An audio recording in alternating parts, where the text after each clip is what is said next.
আমরা চলে যাব বনগাঁয়, কারণ ওই দিনও হামলা হয়েছিল, কিন্তু শঙ্করাঢ্য দুর্নীতি যে অভিযোগ, ইডির হেফাজতে এখন শঙ্করাঢ্য বনগাঁ পুরসভার চেয়ারম্যান, শুধু প্রাক্তন চেয়ারম্যান শুধু তিনি নন, তার মেয়ে, তার স্ত্রী, তাদের দিকেও নজর, তাদেরও তলব করতে পারে ইডি।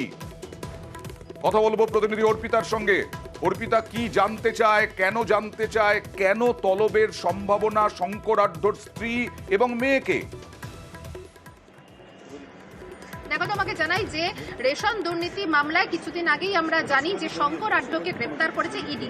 এবার সেই শঙ্করাঢ্যর পরিবারের অন্যান্য যারা সদস্য রয়েছে তাদেরকে তলবের প্রস্তুতি করছে ইডির আধিকারিকরা। তার কারণ যে ইতিমধ্যেই যেটা জানা গিয়েছে যে শঙ্করাঢ্যর মেয়ে, স্ত্রী এবং তার সঙ্গে তার ভাই এবং একাধিক পরিবারের যারা সদস্য, তাদের 6টি কোম্পানি রয়েছে, যেটি কিনা বিদেশি মুদ্রার যে বিনিময় যে সংস্থা, সেই সংস্থা। ফলে সেই সংস্থার মাধ্যমে কালো টাকা বিদেশে গেছে সাদা করার জন্য, এমনটাই অভিযোগ ইডির।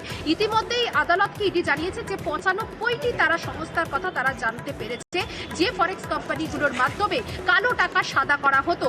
সেক্ষেত্রে এই শঙ্করাঢ্যর যারা কিনা পরিবারের যারা সদস্য, সেই সদস্যদের নামে যে 6টি কোম্পানির হদিশ পেয়েছে ইডির আধিকারিকরা, সেই কোম্পানির মাধ্যমে কিভাবে কালো টাকা সাদা করা হতো সেই বিষয়ে তদন্ত করার জন্য তাদের পরিবারের যারা সদস্য যারা রয়েছে তাদেরকে এবারে তলবের প্রস্তুতি করছে ইডি তদন্তকারী আধিকারিকরা।